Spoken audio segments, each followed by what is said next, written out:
यही उचित कर्म, जब उचित कर्म, ठीक है, यहाँ पे उचित कर्म की बात आ जाएगी क्योंकि सद्गुण अच्छा है, अच्छा कर्म है तो ये सद्गुण है इसीलिए। तो यहाँ पे उचित कर्म, जब उचित कर्मों का लगातार अभ्यास है ना, लगातार अभ्यास, किसी भी चीज़ का हम लगातार अभ्यास करते हैं तो अभ्यास से वो आदत बनती है हमारी, फिर आदत से वो हमारा चरित्र बनता है, ठीक है, और चरित्र से ही फिर हमारा क्या बन जाता है, आचरण, आचरण, आचरण, ठीक है। जो चरित्र है हमारा ये आंतरिक पक्ष है, लेकिन आचरण जो है वो हमारा बाह्य पक्ष है। ये हमें समाज के सामने प्रकट करता है, दिखाता है कि हम कैसे व्यक्ति हैं, तो वो हमारा आचरण होता है। तो यहाँ पे क्या सद्गुण क्या होगा, उचित कर्मों के लगातार अभ्यास से मनुष्य में एक विशेष प्रकार का नैतिक गुण विकसित होता है और उसे सद्गुण कहते हैं, ठीक है। लगातार अभ्यास, उचित कर्मों का लगातार अभ्यास उसको सद्गुणी बनाता है। इसी प्रकार से दुर्गुण भी देख लेते हैं हम। दुर्गुण किसी अनुचित कार्य, ठीक है, इसका संबंध अनुचित कार्य से है, तो किसी अनुचित कार्य का लगातार अभ्यास उसकी आदत बनेगा, ठीक है, आदत से फिर उसका चरित्र बनेगा, फिर चरित्र से उसका आचरण बनेगा। तो ये दुर्गुण, जो व्यक्ति अनुचित कर्मों का लगातार अभ्यास करेगा तो उसकी आदत बन जाएगी, फिर आदत से उसका वैसा ही चरित्र बन जाएगा, फिर उससे उसका यानी कि बुरा आचरण हो जाएगा, ठीक है। तो ये जो सद्गुणी व्यक्ति होगा वो पुण्यात्मा कहलाता है, जो दुर्गुणी व्यक्ति होगा पापात्मा कहलाता है। और प्रशासन में तो सद्गुणी लोगों की ही आवश्यकता होती है, तो इसीलिए सद्गुणों को ही अपनाना चाहिए, उनको ही धारण करना चाहिए। इसमें एक शब्द और है, कर्तव्य। देखिए, सद्गुण अच्छे कर्म, उचित कर्म, दुर्गुण अनुचित कर्म, कर्तव्य। कर्तव्य क्या होगा, कर्तव्य एक नैतिक प्राणी, एक विवेकशील प्राणी होने के नाते हमें जो कार्य करने चाहिए वो हमारे क्या हैं, कर्तव्य हैं। जो हमें पद मिला है, जो हमारी स्थिति है, उसके अनुसार जो कार्य हमारे हैं वो हमारे कर्तव्य हैं। तो हमारे कर्तव्य कई प्रकार के हो सकते हैं। हम लोग अपने परिवार का पार्ट है तो परिवार में हमारे अलग कर्तव्य होंगे। हम जिस स्कूल या जिस संस्था का पार्ट है तो वहाँ उसके प्रति हमारे दूसरे कर्तव्य होंगे। हम जिस पोजीशन में, अगर हम जॉब में हैं तो हमारे वहाँ पे अलग कर्तव्य होंगे। तो ये सारे हमारे इन क्षेत्रों के आधार पे हमारे कर्तव्य बदलते रहते हैं, ठीक है।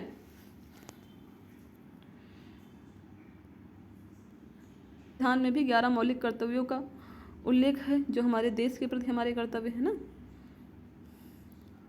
यहाँ पे एक टर्म आया है नीति, ठीक है, नीति का आशय। आखिर नीति शास्त्र है, हम लोग नीति शास्त्र ही पढ़ने जा रहे हैं, तो नीति का आशय क्या है ये भी जान लेते हैं कि नीति आखिर है क्या। नीति का संस्कृत, ये संस्कृत वर्ड होगा इसका न इति, ठीक है, न इति, इसका विच्छेद होगा नीति का, और इसका अर्थ होता है ले जाना। इसका अर्थ होता है ले जाना, मार्गदर्शन करना, किसी को रास्ता दिखाना, उसको पथ दिखाना, ठीक है, न इति, उसको ले जाना, ठीक है। कहाँ ले जाना, सद्मार्ग के पथ पे।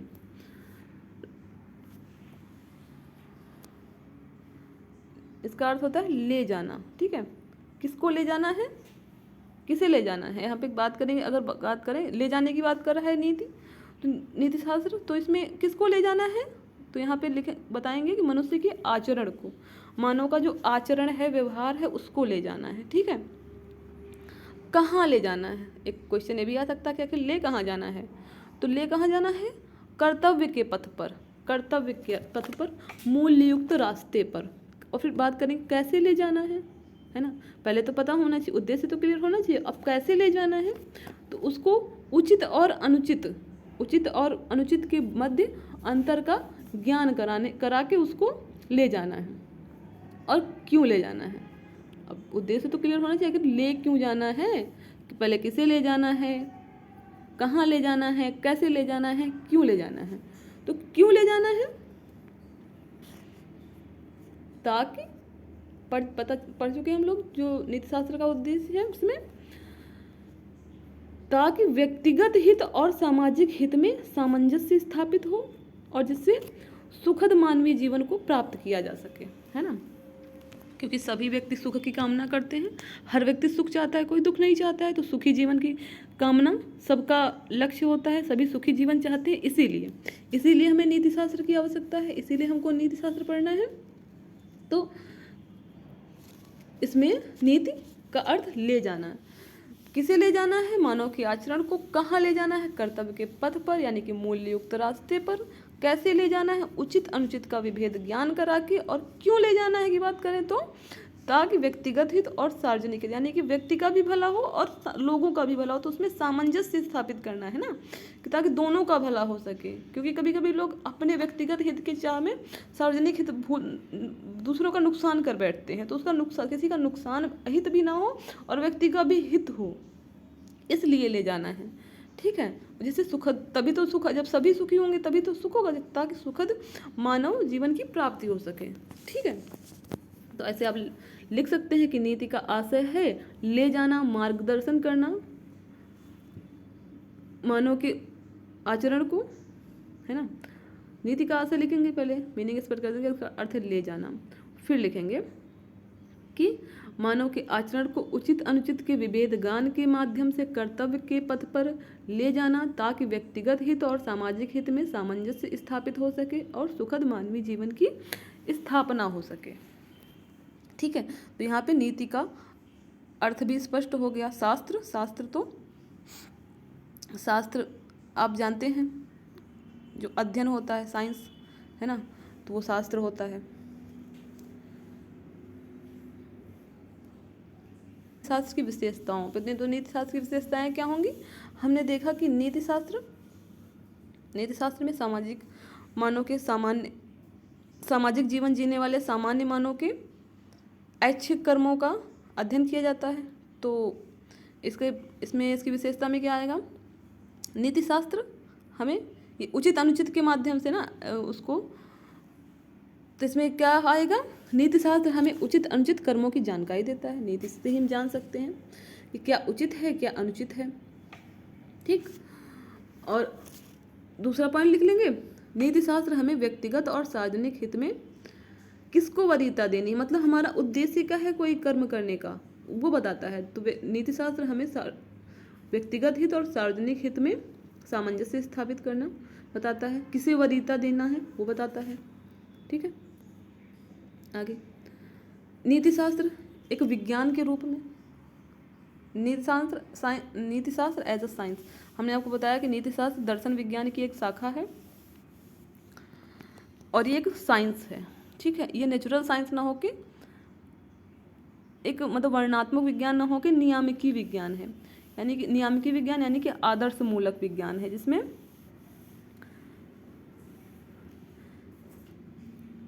जिसमें आदर्शों की बात की जाती है। ठीक है, कि क्या चाहिए के अर्थ में बात की जाती है, क्या होना चाहिए, प्रयोजन मूलक है, मतलब उद्देश्य की बात की जाती है, क्या होना चाहिए, कैसे होना चाहिए, इन सब बातों की चर्चा की जाती है। कहाँ?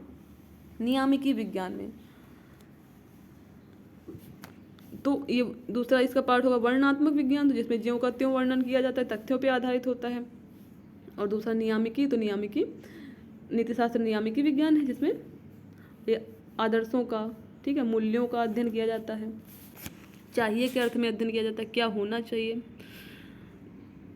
ऐसा होना चाहिए, है ना, जो एक होता है कि एक व्यक्ति ऐसा होना चाहिए, अगर कोई व्यक्ति किसी पद पे है तो उसमें कौन कौन सी क्वालिटीज़ होनी चाहिए, उसकी बात करता है नीति शास्त्र। और वास्तविकता में क्या है वो उसकी बात नहीं करता है, चाहिए क्या होना चाहिए उसकी, उस विषय में बात करता है। ठीक है, अर्थात यह लक्ष्य उन्मुख अध्ययन है जो मूल्यांकन पर आधारित है। ठीक है, चलिए आगे चलते हैं। अब टॉपिक आ गया मानवीय क्रियाकलापों में नीति शास्त्र का सार तत्व।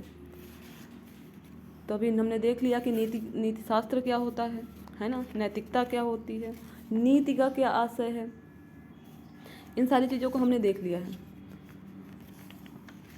जिसमें हमने मनुष्य के ऐच्छिक कर्मों की चर्चा की। ऐच्छिक कर्म जो सायास जानबूझ के किए जाते हैं, है ना, उसमें वो उचित अनुचित भेद देखा, उसमें भी जो उचित अनुचित में भी उचित के आधार पे सद्गुण, अगर अनुचित है तो दुर्गुण, है ना, और फिर उसमें कर्तव्य भी, जो सबको करने ही हैं।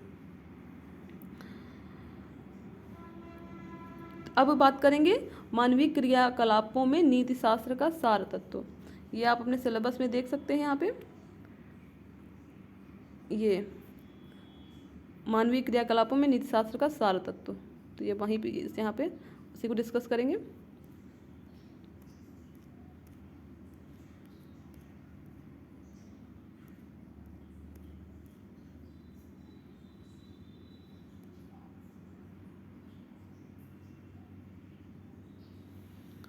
सार तत्व, सार, ठीक है, मानवीय क्रियाकलापों में। तो मानवीय क्रियाकलाप यानी कि जो मनुष्य की एक्टिविटी हैं, उसके कार्य हैं, वो नीति शास्त्र जान चुके हैं आप लोग। सार तत्व, सार तत्व की बात करें तो सार तत्व क्या होता है? किसी चीज का सार, यानी कि उसका जो उस चीज में रोचकता लाता है, यानी कि जो अनिवार्य गुण है किसी का, अनिवार्य तत्व है ना, तो वो क्या होगा? उसका सार तत्व होगा। तो यहाँ पे नीति शास्त्र का सार तत्व, मानवीय क्रियाकलापों में तो नीति शास्त्र का सार तत्व जो इसका अनिवार्य गुण होगा, मतलब जो होना ही चाहिए, अनिवार्य गुण या अनिवार्य तत्व, वो उसका सार तत्व होगा। तो नीति शास्त्र का सार तत्व क्या होगा? नीति शास्त्र में सार तत्व का आशय जो नैतिकता की व्याख्या करने के लिए आवश्यक है ना, जो नैतिकता की व्याख्या के लिए आवश्यक है, जिसके अभाव में नैतिकता की व्याख्या नहीं हो सकती, वो उसका सार तत्व है, यानी कि वो उसका आवश्यक तत्व है।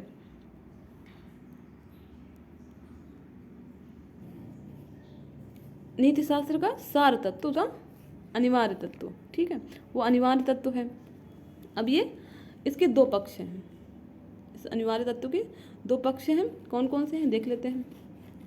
दो पक्ष, इसके दो पक्ष कौन हैं? पहला है आवश्यक दशाएं, आवश्यक दशाएं या पूर्व मान्यताएं, ठीक है, और दूसरे हैं मूल्य, मूल्य यानी कि वैल्यू, ठीक है।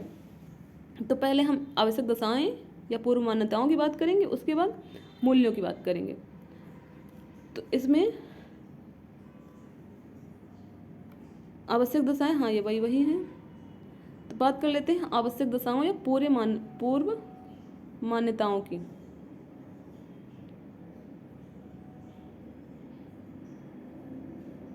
आवश्यक दशाएं या पूर्व मान्यताएं, ठीक है। यहाँ पे आवश्यक दशा यानी कि जो होनी चाहिए, जो पूर्व निर्धारित मान्यताएं हैं वो। तो इसमें भी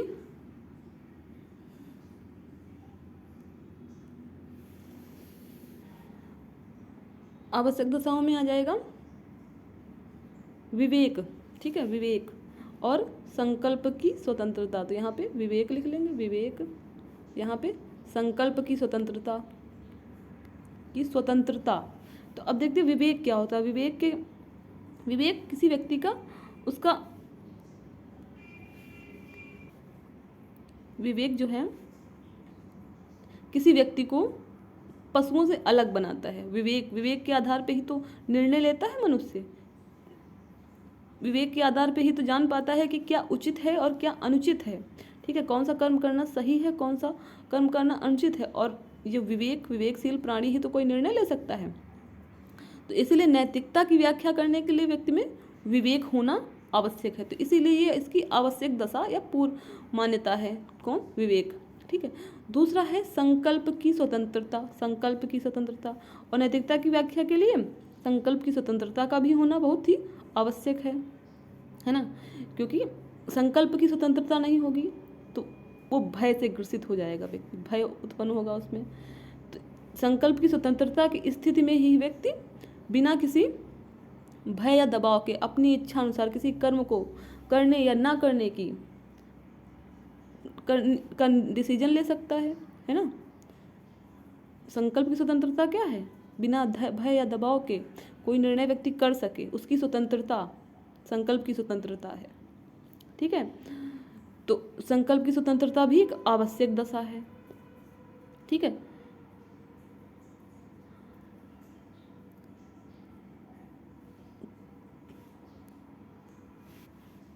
उत्तरदायित्वों को निर्वहन और किसी भी काम को उचित अनुचित ठहरा सके, है ना, किसी को दंडित कर सके अनुचित कार्य के लिए, किसी को पुरस्कार दे सके अच्छे कार्य के लिए, इसके लिए संकल्प की स्वतंत्रता का होना बहुत ही आवश्यक है। ठीक है। अब संकल्प की स्वतंत्रता की व्याख्या करने के लिए कुछ शर्तें हैं। ठीक है, ये शर्तें क्या हैं ये देख लेते हैं। पहली शर्त है सामर्थ्य। संकल्प की स्वतंत्रता की बात कर रहे हैं, इसमें इसकी 3 मुख्य शर्तें हैं। पहली शर्त है इसका सामर्थ्य। तो सामर्थ्य क्या है? किसी भी काम को कर सकने की किसी व्यक्ति की क्षमता, शक्ति, उसका सामर्थ्य है। तो इसमें सामर्थ्य क्या कहता है? ये आवश्यक दशा में हमने संकल्प की स्वतंत्रता देखा है ना, पहले विवेक फिर संकल्प की स्वतंत्रता। संकल्प की स्वतंत्रता का ही एक शर्त है सामर्थ्य। सामर्थ्य क्या कह रहा है कि व्यक्ति या मनुष्य केवल उन्हीं कर्मों के लिए जिम्मेदार होगा जिन्हें करने का सामर्थ्य उसमें विद्यमान है। अर्थात यदि वह चाहे तो कर सकता है, अगर वो चाहे कोई काम करना तो वो कर सकता है, और ऐसा होने पर ही उस व्यक्ति को उसके कर्म के लिए जिम्मेदार माना जाएगा। जिस व्यक्ति में किसी काम को करने का सामर्थ्य ही नहीं है वो उसके लिए जिम्मेदार कैसे होगा? जैसे मान लो कि जैसे आप नदी के किनारे खड़े हैं, है ना, कोई व्यक्ति नदी में डूब रहा है, तो अगर आप उसको बचाना आपका वैसे कर्तव्य है, लेकिन अगर आपको तैरना आता है तभी तो आप बचा सकते हैं। तो अगर आपको तैरना आता है तो आप उसको बचाएंगे, अगर आप नहीं बचाते हैं तो ये आपने अनैतिक कृत्य किया, अनैतिक है ना। लेकिन अगर आपको, तो आप उसके लिए जिम्मेदार होंगे। लेकिन अगर आपको तैरना ही नहीं आता है तो फिर आप उसके लिए जिम्मेदार नहीं होंगे। उस व्यक्ति अगर डूब के उसकी मृत्यु हो जाती है तो आप उसके लिए जिम्मेदार नहीं होंगे, क्योंकि आपको तो तैरना ही नहीं आता था। उस परिस्थिति में अगर आप नदी में छलांग लगाते तो आप भी मर जाते, वो भी मर जाता, तो इसका कोई मतलब ही नहीं था। इसीलिए कह रहे हैं कि संकल्प की स्वतंत्रता में इसकी पहली शर्त रख दी कि सामर्थ्य। व्यक्ति उसी काम के लिए जिम्मेदार होगा जिस कार्य को करने का सामर्थ्य उसके पास है, और उसके लिए नहीं जिसका उसके पास सामर्थ्य ही नहीं है। ठीक है। और इसकी दूसरी शर्त क्या है? दूसरी शर्त विकल्पों की उपस्थिति। विकल्पों की उपस्थिति। अब देखना यह है कि व्यक्ति के पास विकल्प है कि नहीं, है ना, क्योंकि अगर हमारे पास किसी दूसरे काम को मतलब इसमें करना ही हो, ऐसी कंडीशन लागू हो जाए तो व्यक्ति को वो काम करना ही पड़ेगा दबाव में आके, फिर वो उचित हो या अनुचित हो। तो उसके पास विकल्प उपस्थित है या नहीं ये भी डिसाइड करेगा। ठीक है। तो यानी कि विकल्प होने चाहिए। अगर विकल्प ही नहीं है तो भी व्यक्ति उसके लिए उत्तरदायी नहीं होगा, क्योंकि उसके पास विकल्प नहीं था, उसको वो करना पड़ा। तो दूसरी शर्त क्या हो गई? विकल्प। अब इसकी तीसरी शर्त है ज्ञान एवं उद्देश्य। ज्ञान एवं उद्देश्य। तो तीसरी शर्त इसकी ज्ञान एवं उद्देश्य है। ज्ञान यानी कि व्यक्ति उन्हीं कार्यों के लिए जिम्मेदार होगा जिसका उसे ज्ञान है, और जिसको उसने सोच समझ कर किसी उद्देश्य की प्राप्ति के लिए किया है तो उसके लिए वो जिम्मेदार होगा। अगर उसको उस चीज़ का ज्ञान नहीं है, कोई नासमझ बच्चे होते हैं, नासमझी में कोई काम कर देते हैं, कुछ भी बोल देते हैं, कुछ कर देते हैं, तो उनको माफ़ कर दिया जाता है, वो क्षम्य होता है, उसके लिए वो जिम्मेदार नहीं होते हैं, है ना। और अगर वही कोई जो जानता है, बड़े व्यक्ति वही काम करें तो डांट पड़ जाती है। ऐसे घर में भी होता होगा आपके। तो क्योंकि उसको पता है, जिसको पता ही नहीं है तो वो तो क्षम्य, वो तो माफ़ हो जाएगा, तो उसके लिए वो जिम्मेदार नहीं होगा। लेकिन जिसको पता होते हुए करेगा तो उसके लिए वो जिम्मेदार होगा और दंड का भागी होगा। ठीक है। इस पे भी संकल्प की स्वतंत्रता पे भी प्रश्न बना है आपके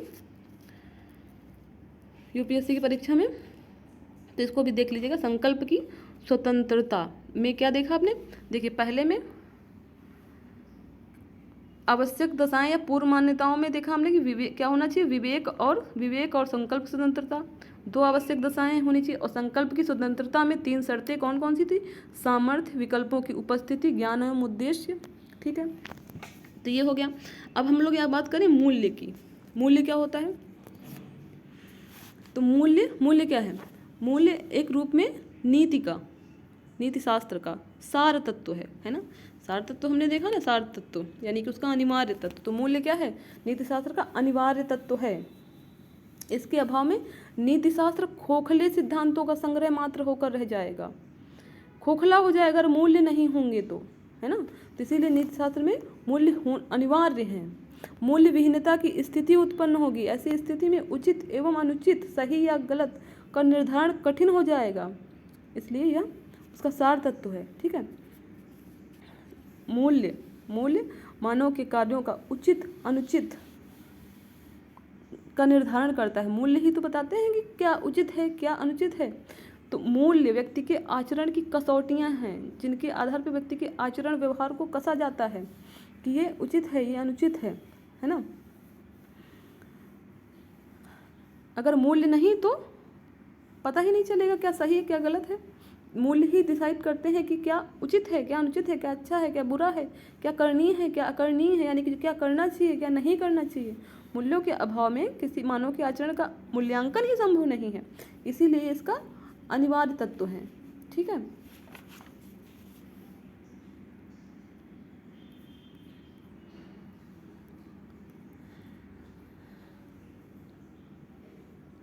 तो मूल्य क्या है, मूल्य वांछनीय है ना, कि मूल्य वांछनीय है और ये उचित अनुचित का मार्ग निर्धारित करते हैं। ठीक है, ये आपको डायग्राम का नोट करना है तो नोट भी कर सकते हैं, आप लोग इसको बना सकते हैं, इसलिए हमने इसको बना दिया है। ठीक है, और मूल्य क्या है, मूल्य इसको बड़ा कर दें,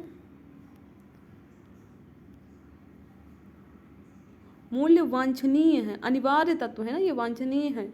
और ये क्या जीवन में साकारित करना, मूल्य क्या है जिनको हम अपने जीवन में साकारित करना चाहते हैं, यानी कि जीवन में लाना चाहते हैं, दिखाना चाहते हैं, अग्रसारित करना चाहते हैं, जिनको हम धारण करना चाहते हैं।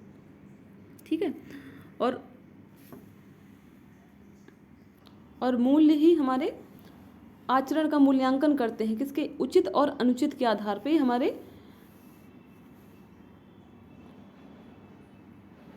आचरण का मूल्यांकन करते हैं और ये जीवन की गुणवत्ता को बढ़ाते हैं। कौन, मूल्य। ठीक है, तो ये थे मूल्य। अभी मूल्य वाला टॉपिक भी आएगा तो उसमें हम लोग मूल्य को एकदम विस्तारित रूप में पढ़ेंगे। अब हम लोग अगला हमारा जो टॉपिक है मानवीय क्रियाकलापों में नीति शास्त्र के निर्धारक, इसमें निर्धारकों की बात करेंगे कि मानवीय क्रियाकलापों में नीति शास्त्र के क्या क्या निर्धारक हैं। निर्धारक का अर्थ है निर्धारित करने वाले ना, जिनके आधार पे कुछ निर्धारित किया जाए वो ही उसके निर्धारक कहलाएंगे। तो मानवीय क्रियाकलापों में नीति शास्त्र के निर्धारक, मानव के कार्यों में नीति शास्त्र को निर्धारित करने वाले कारक कौन कौन से होंगे, यहाँ पे हम लोग उनकी बात करेंगे। तो इसमें पहले हम लोग देखेंगे, देखिए यहाँ पे मानवीय क्रियाकलापों में नीति शास्त्र के निर्धारक की आपकी हेडिंग पड़ी हुई है। ये निर्धारक कुछ हो सकते हैं निम्न, तो इसमें स्रोत होंगे। ठीक है, तो स्रोत दो टाइप के हो जाएंगे, बाह्य और आंतरिक। ठीक है, बाह्य और आंतरिक दो स्रोत हो जाएंगे इसके। और फिर कर्म का परिणाम भी निर्धारक है कि जो कर्म मानव कर रहा है उसका परिणाम क्या होगा। कर्ता की भावना या उद्देश्य उसका निर्धारक होता है। परिस्थिति या संदर्भ उसका निर्धारक हो सकता है। साधन साध्य विवाद, यानी कि साधन साध्य भी उसके निर्धारक हो सकते हैं। ठीक है, इस पर विवाद है। तो इसमें आंतरिक स्रोतों की बात करें तो आंतरिक स्रोतों में क्या होगा, आंतरिक स्रोतों में अंतरात्मा, व्यक्ति की अंतरात्मा भी निर्धारक है मानवीय क्रियाकलापों में नीति शास्त्र का, है ना। मानव क्रियाकलापों में नैतिकता का निर्धारण करते हैं कि वो कितने नैतिक है, तो इसमें अंतरात्मा हो जाएगा। बाह्य में कानून, समाज, धर्म। ठीक है, बाकी ये तो इन सबको हम अब इनके बारे में भी जान लेते हैं एक एक करके। निर्धारक तो आप समझ गए कि निर्धारक का आशय उन मानदंडों या आधारों से है जिनके आधार पर मानव के आचरण का मूल्यांकन किया जाता है।